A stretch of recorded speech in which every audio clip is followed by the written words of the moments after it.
के सभी पत्रकार साथियों का मैं हार्दिक वंदन और अभिनंदन करता हूं। भारतीय जनता पार्टी लगातार भूपेश बघेल जी की सरकार पर यह आरोप लगा रही है कि वो बदलापुर की राजनीति कर रहे हैं और जो कार्यकर्ता आरटीआई के तहत सरकार के विभिन्न भ्रष्टाचारों को उजागर कर रहे हैं और उजागर करने के साथ ही उन भ्रष्टाचारों की और उन अनियमितताओं की जांच का आवेदन दे रहे हैं, जांच हो रही है और उन अधिकारियों के ऊपर दोष सिद्ध हो रहा है भ्रष्टाचार का।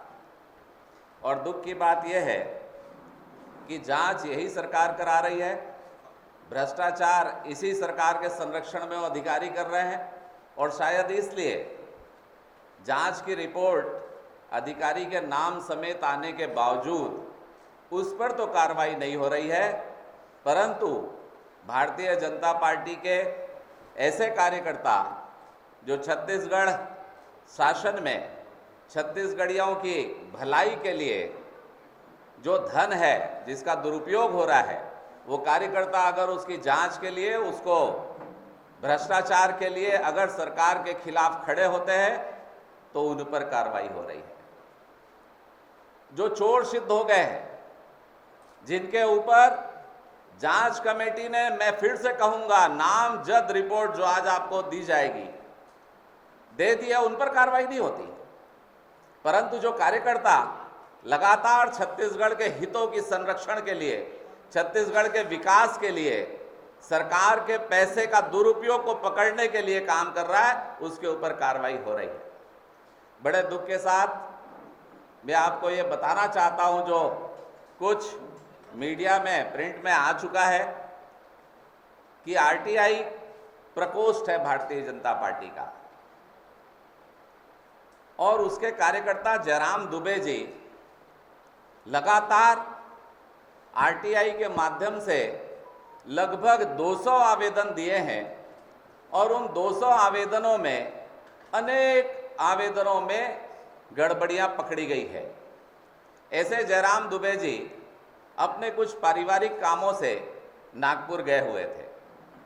जब वो नागपुर से लौट रहे थे तो परसों आधी रात में चिचोला बॉर्डर के पहले 30 से 35 पुलिस वाले उनकी कार को घेरते हैं, उनकी डिक्की खोलते हैं और उन्होंने जैसा बताया है कि उनकी कार में जबरदस्ती शराब की बोतलें रख दी जाती है और वो कितनी बोतलें हैं, कौन सी कंपनी की है, रात के अंधेरा होता है, डिक्की खोली जाती है और उस कार को पूरी निगरानी के साथ चारों तरफ पुलिस वाले चलते हुए चिचोला बॉर्डर के आगे लाते हैं, जहां वीडियोग्राफी करते हुए उस कार की डिक्की को खोला जाता है और दिखाया जाता है कि ये शराब का अवैध परिवर्तन कर रहे हैं, ये शराब की तस्करी कर रहे हैं, जबकि वो शराब की बोतलें खुद छत्तीसगढ़ पुलिस के द्वारा चिचोला बॉर्डर के पहले रखी जाती है।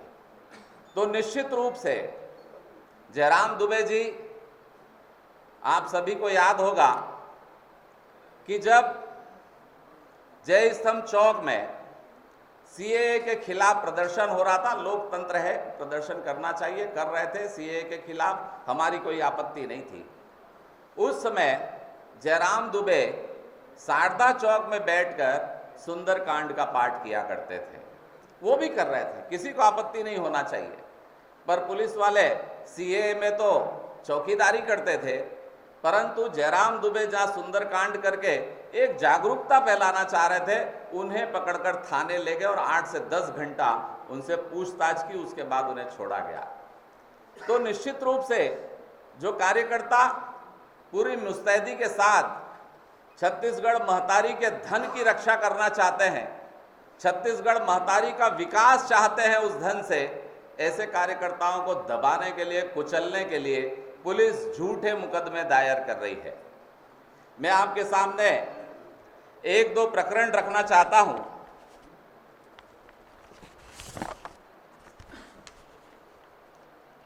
एक डॉक्टर निर्मल वर्मा हैं, अतिरिक्त संचालक चिकित्सा शिक्षा विभाग के पद पर है, चिकित्सा विभाग के पद पर।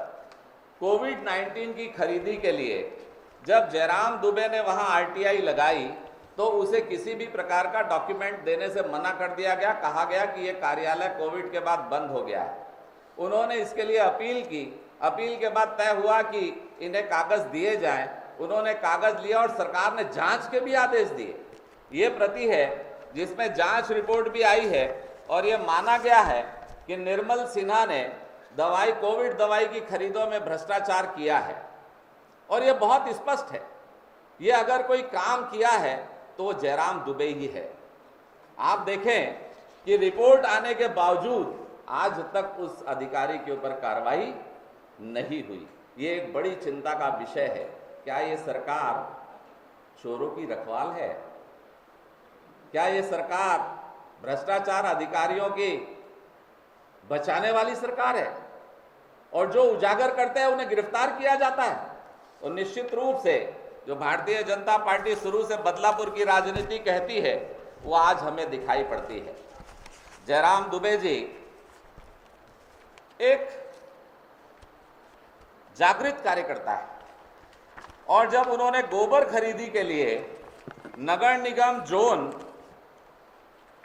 क्रमांक 1, 7 और 9 में जांच की तो पाया कि ऐसे लोगों से गोबर खरीदा गया जो उस जोन में कभी रहता ही नहीं, जिसकी सूची भी आपको दी जा रही है कि किन किन लोगों से गोबर खरीदा गया और किन किन लोगों को लाभान्वित किया गया, जबकि ना भूतो ना वर्तमान ना भविष्यति कभी भी उनका रहना, उनके परिजनों का रहना, उनके रिश्तेदारों का भी रहना उस जोन में नहीं हुआ।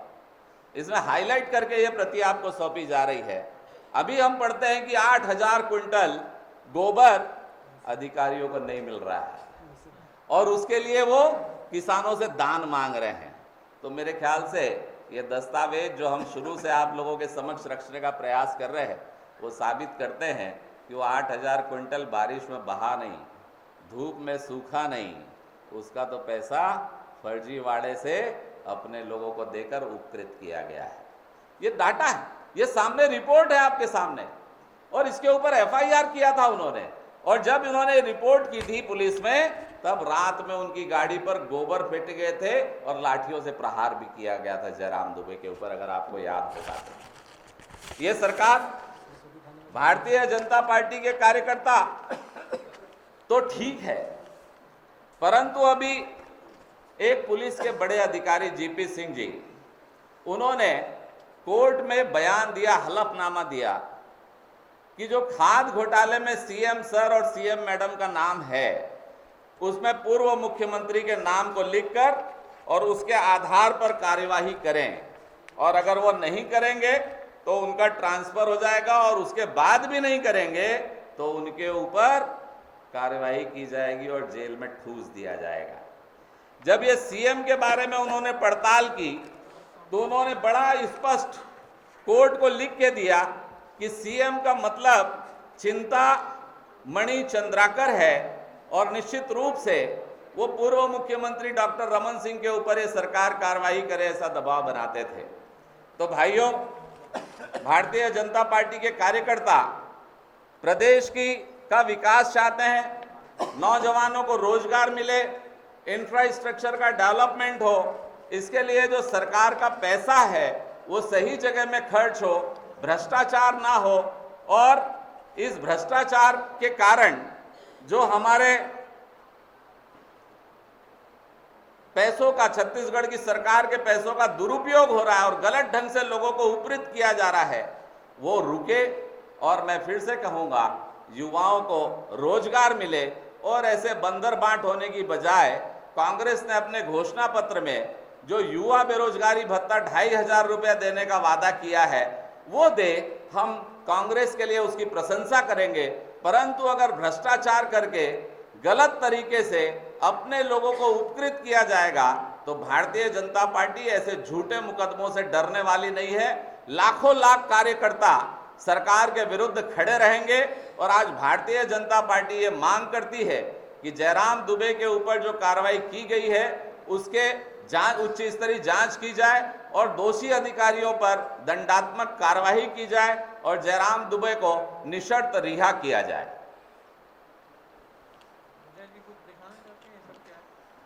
ये 200 डॉक्यूमेंट्स जो उन्होंने सूचना के अधिकार में लगाए थे, ये उसकी कॉपी है और जो उसके जवाब आए हैं ये बस्तों में बंधे हैं।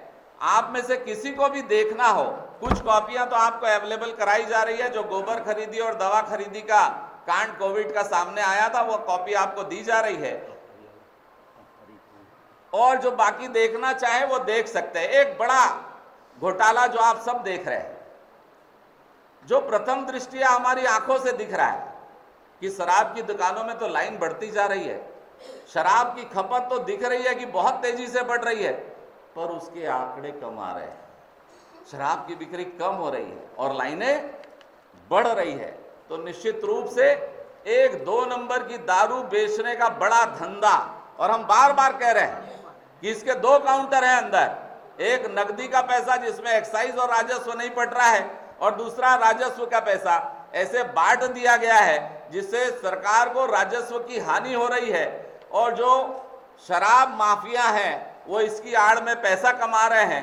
हम सब देखते हैं कि किसी शराब की दुकान में कोई भीड़ कम नहीं हुई, पर ये खपत कम दिखा रहा है।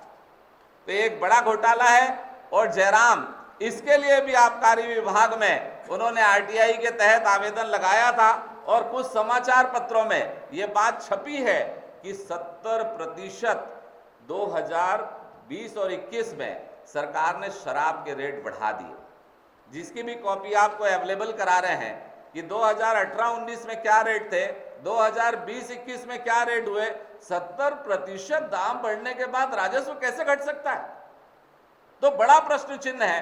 कहीं ना कहीं ये सरकार एक बड़े भ्रष्टाचार चैनल को सपोर्ट कर रही है और जो इसे उजागर कर रहे हैं, झूठे मुकदमों में फंसाकर उनको दबाना चाहती है। मैं फिर से कहूंगा, दम है कितना दमन में तेरे, देखा है और देखेंगे।